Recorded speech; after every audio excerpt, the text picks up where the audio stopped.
كتبدا القصة ديالنا مع واحد خينا سميتو فرانك، راس الطاسة اللي كتضوي في الظلام، محبوب الجماهير. كان جندي سابق في العسكر ولكن دابا تقاعد ولا شيفور مهني. هاد الشيفور مهني غير بيني وبينكم، هي خدمته بسيطة ولكن خطيرة. كيوصل أي حاجة ولأي بلاصة وباحترافية خيالية، وما كيسولش نهائيا شنو هاز. داير بحال الروبو معلم. المهم هو الثمن اللي كيتفق معاك عليه قبل ما يديماري. فرانك عنده ثلاثة ديال القواعد الذهبية. الأولى ما تغيّرش الاتفاق اللي درتي معاه واخا تكون فيك الموت، الثانية ما كاينش التعارف بينه وبين الكليان، والثالثة عمرو يفتح شي أخرى مصيفطة معاه واخا يكون فيها النووي. أول مهمة نعم أسيدي غنشوفو فيها هي مع واحد العصابة ديال الشفارة، عاد خارجين من واحد العملية ديال السطو على واحد البنكة. كانوا متفقين معاه يهز 3 د الناس، ولكن فاش وصل لقاهم 4. راس طاسة بدم بارد وحتى خونا التلاجة ما يمكنش. وقف الطوموبيل وقال ليهم القاعدة ديالي راها واضحة، الاتفاق ما كيتغيرش. بقاو كيدابزو معاه والوقت كيدوز، هو حلف لا تحرك حتى يكونوا غير 3 كيتفاهموا في الأول. فاش شافوا ريوسهم بغا يتحاصروا زعيم العصابة قتل صاحبو الرابع ورماه برا. تما فرانك ديما ناقص دايرها بالجهد وبدا كياخد ليا بدوك العصابة باش يعلمهم يزكيو معاه الهضرة المرة الجاية. البوليس بداو تابعين ب4 ديال الهركاطات، ولكن فرانك كان حاسب كل مليمتر في ديك المسافة، وعارف الزناقي اللي غيدوز منهم. قدر يحبسهم وسط الزحام ودار واحد الدورة هبيلة بحالي ومشى انتردي. وتما غادي كيمخد ليا في البشري تبقاو عليه دوك العصابة. وانت غير بشويه راس الطاسه تسقي ولا نصبيها لك بشي قرطاسه، راك غادي تصبيها لينا. والزعيم ديالهم اللي راكب حداه بقى هو مهمتي مشينا فيها، وحتى هو غداها فيهم. وما كاين غاور راك وشربك ليا في زناقي. هادي انديردي، هادي عامره بالبشري، وانت تقول الطريق ديال باه ما مسوق لحتى شي بيبط. حتى لقى راسو محاصر مع البوليس تيطاطيط. المطارده شعلات، وراس الطاسه بقى يفكر اشنو يدير في هاد الحريره. هو يبان ليه واحد الكاميو جاي من تحت الكانطرا بقى يكسيري وهو شاد الفرين باش يعمر الموتور مزيان. زعيم العصابة عرفو غينقّص بقى يغوّت حتى كانت غادي تخرج ليه ضرسة العقل. نقّص بالطوموبيل من فوق القنطرة وجا فوق داك الكاميون اللي هاز الطوموبيلات. شوية وهما يبانو البوليس مازال تابعينو، جبد الكابوس نعم اسيدي وطرطق دوك الفرينات اللي شادين الطوموبيلات، ورجعوا على البوليس. صافي هي هاذيك راس الطاسة ولا الملاسة ولا القرع ولا ما عرفت اش تيقولوا كاع دوخني أنا. هرب بقى عيط جبد حتى هرب العصابة من تماك ووصلوا للبلاصة اللي باغيين يوصلوا لها. وخلصوا وقال لهم وارو ولا اللي ما عنده باقال. من بعد هاد شبيك لبيك والقرع بين يديك، راس الطاسة مشى لدارو اللي حدا البحر. وأول حاجة دارها هي غسل الطوموبيل من الضب باش يدرك أي آثار وما يخليه حتى دليل وراه، وبدل ليها حتى الماطريكين. حتى خونا قاري لا مبالاة 2 مرات، وخا ما عرفش علاقتها بهاد الشي هذا. وهو كيتفرج في الأخبار لقى بلي العصابة تجدات. وفي ديك اللحظة دق ليه المحقق تاركوني. أنا غادي نقول ليه تارك على زين سميات. المحقق بدا كيشمشم ويسول فيه فين كان، وفتش ليه حتى الطوموبيل ديالو، ولكن فرانك كان حريف وما خلى وراه حتى دليل. ومشى المحقق هو شاك ولكن ما في يدو حيلة، وخا دار فيها قافز وقال ليه راه شافوا الناس طوموبيل بحال ديالك وكان سايقها واحد قرع. هو يقول له كاين غير أنا اللي قرع في هاد المدينة، وأنت سير تعيط على الله. وبقى كيبان حداه بحال داك خونا اللي كتب مذكرات غبي. موراها جا اتصال مهمة جديدة غيوصل واحد الصاك فيه 50 كيلو، كيلو ينطح كيلو. صافي هي هذيك راس طاطا مشى عندهم لواحد لابواط وتفاهموا على الثمن وعلى فين غادي يحط داك الصاك. صافي عطاوه العنوان، ولكن قال لهم راني غادي نوصل في الوقيته اللي درت معاكم، الا ما لقيت حتى شي بيبه تما غادي نحط الصاك ونعيط جبل. وذكرهم بالقواعد الذهبيه ديالو واكد عليها مزيان. صافي اتفقوا وعطاه التسبيق ديال الفلوس ومريضنا ما عنده باس. راس طاسه اليوم غادي يوصل الاسيوكي ديال المهمه الجديده. مشى للكوا اللي دايرين معاه فيه. صافي هي هذيك ديك العصابه داروا له الصاك في الكوفر وتم غادي في الطريق ما عليه ما به. تفرقعت ليه الرويده ديال الهركاط، نزل باش يبدلها وفاش حل الكوفر باش يخرج رويده سكور تفاجأ باللي الصاك كيتحرك. عرف باللي كاين بنادم في الصاك ما فيهاش. ولكن كيما قلت لكم خونا قاري في اللامبالاة جوج ديال المرات، دار راسو ما شاف والو بدل الرويده وعيط جبد. ولكن فاش وقف واحد بحث الاستراحه جاب عصير ومن بعد ما بعد على الناس وقف في بلاصه ما فيها لا طير يا طير ولا وحشه يسير. هنا قرر يتخلى على القاعده الذهبيه الثالثه ديالو، وحل الساك لقى فيه بنت سميتها لاي مكتفه وسد ليها فمها بالسكوت.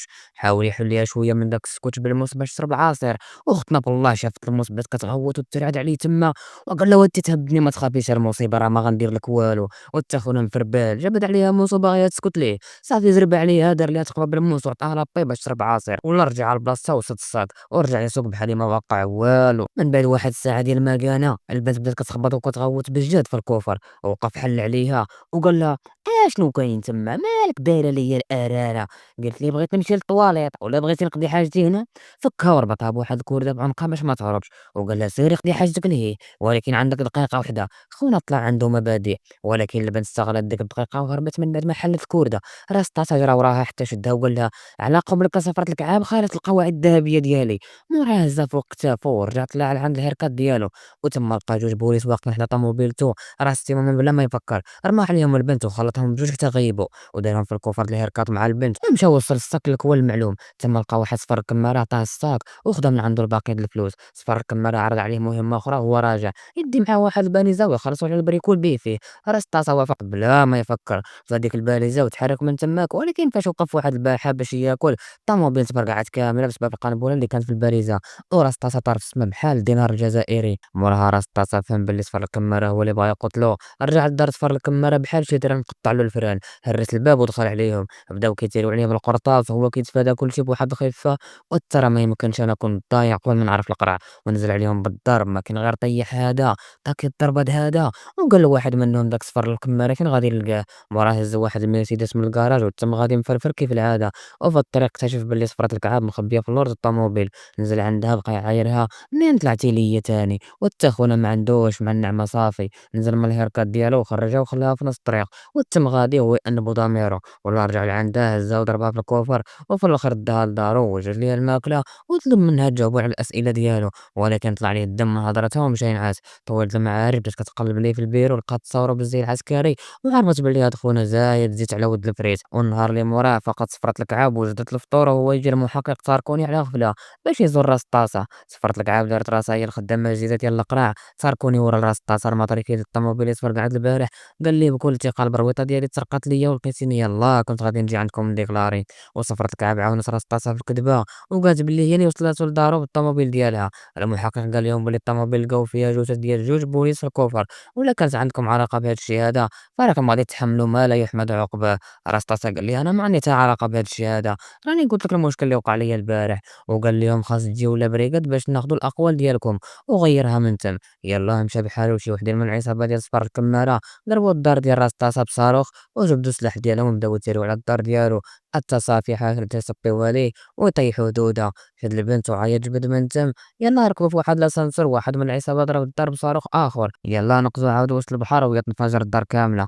من بعد هاد الروينة كاملة كنشوفوهم مشاو لبريكاد عند تاركوني، بدا كياخد أقوالهم على داك الشي اللي وقع للطوموبيل ديالو، هو يقول ليه انت ديما تابعني في المشاكل، البارح مشات لك الطوموبيل وتفرقعت لك بقنبولة، واليوم جات عصابة لدارك وفرقعتها بالصواريخ، أنا كنخاف المرة الجاية غالي يفرقعوك انت وهاد العودة تخيزو، شوية هو يجي بوليسي يعيط على تاركوني، مشاو خلاهم في البيرو وقال لهم استناوني أنا جاي، يلاه خرج صفرت الكعاب ناضت للبوست ديالو وخبان زربان جبدت المعلومات ديال صفر الكمارة وعطاتها لراس الطاسة، رجع تاركوني للبيرو لقاهم جالسين عادي بحال ما وقع والو، فاش خرجوا من لابريكاد صفرت الكعاب شدت الطاكسي ولكن راس الطاسة قال لها وانتي سيري تعيطي على الله، واش من نيتك وانت من طريق ولا من طريق، الله بدات كتبكي عليه وقالت لفرانك بلي كاين 400 واحد محبوسين في كونطونير وباغيين يبيعوهم عبيد، ومنهم با وخواتاتها، والوحيد اللي كيعرف الرقم ديال الكونطونير هو صفر الكمارة، والسفينة راه قريبة تحرك من الميناء، فهاد اللحظة هادي تاركوني رجع للبيرو ديالو وشعل البوست، وطلعت ليه الصورة ديال صفر الكمارة، نعرف تاركوني بلي هذا هو المجرم اللي تورط معاه راس طاسة،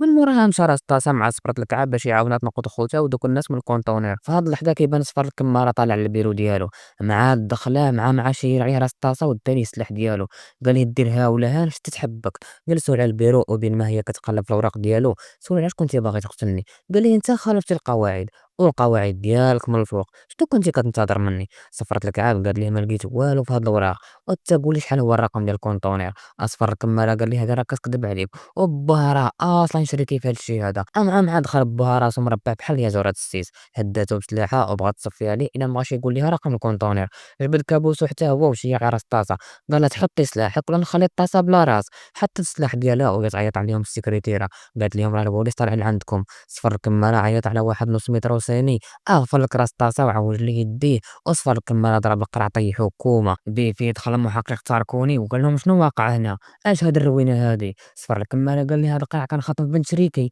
ودابا جابها لهنا باش يبززنا بها، صافي البوليس شدوه داوه لابريكاد، حتى فاق ودخل عنده المحقق تاركوني، قال ليه الا بغيتي نعاونك خاصك تقول لي الحقيقة كاملة، ولا راك غادي تغرق في الحبس بتهمة خطف ديال الحويدات خيزو. راس الطاسة مال الجماهير ديالهم من غير يقولوا الحقيقة، قالوا داك صفر الكمارة وراس الياجورة راهم كيتاجروا في البشر وكيجيبوهم من آسيا في كونطونيرات وكيبيعوهم هنايا في فرنسا، وحاليا راهم جايبين 400 واحد في واحد الكونطونير. تاركوني قال لي صافي أنا غادي ندير تحقيق في هاد الشي هذا.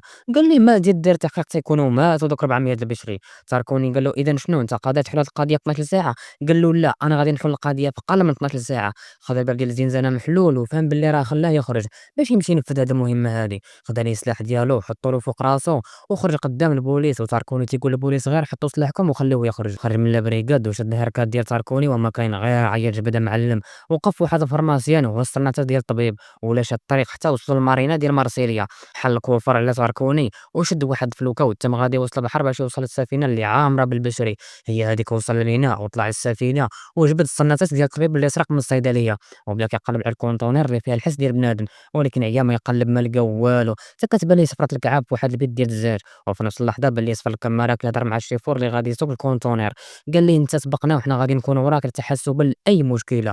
هنا كنشوفوا صفرة الكعاب كتهضر مع باها، ولكن هي ما راضياش على هادشي اللي كيدير باها. ما حاسس براسها حتى طلق لها واحد المسمنه مغمسه بزيت العود وقال الرجال جيبوها وتبعوني. اما راه الطاسه ما كاين غير القرطاس كتسير، حتى كبتها مع صفر الكماره. ما كاين غير ضربه فيا وضربه فيه حتى شتات ليا الزمر كامل. طلع فوق دور الكونتونيرات ونقز على الكاميو اللي عامره بالبشري. الشيفور ديال الرموكا شافو بدا كيلصق رموكا مع جناب ديال الكونتونيرات حتى طاح راس الطاسه. ولا ناض وبعت ليا مع العصابه، ما كاين غير شير عليا نشير عليك حتى نضاهم كاملين. تم غادي تابع ليه متبوع حتى طاح مع واحد راس التيمومه ما تعرف عنده راس ولا منصبه ديال الكسكاس. شبكوها مع بعضياتهم، ضربه فيك وجوج اللي عزيز عليك، جاو جوج اخرين يتحماو فيه ولكن خلطهم كاملين. هما يكبوا ليه الزيت في الارض حتى ولات عندهم ساحه ديال مصارعه السومو، شي كيشد شي وشي ما شاد شي. راس طاسه من بعد ما غلبوا عليه بالقرطاس نقز من الشرجم وجا في البحر حتى خرج من الجهه الاخرى. هز السلاح ولبس واحد التريكو شد واحد هيركات 205 وتم غادي كيخبط في الطريق وكيوكلها ماكله الطبار نهار العيد. وهو توقف بيه في نص الطريق. تم غادي يتابع واحد الطياره صغيره عرفها قريب باللي غادي تهبط. وصل عند مولاها وجبد عليه الكابوس ديالو.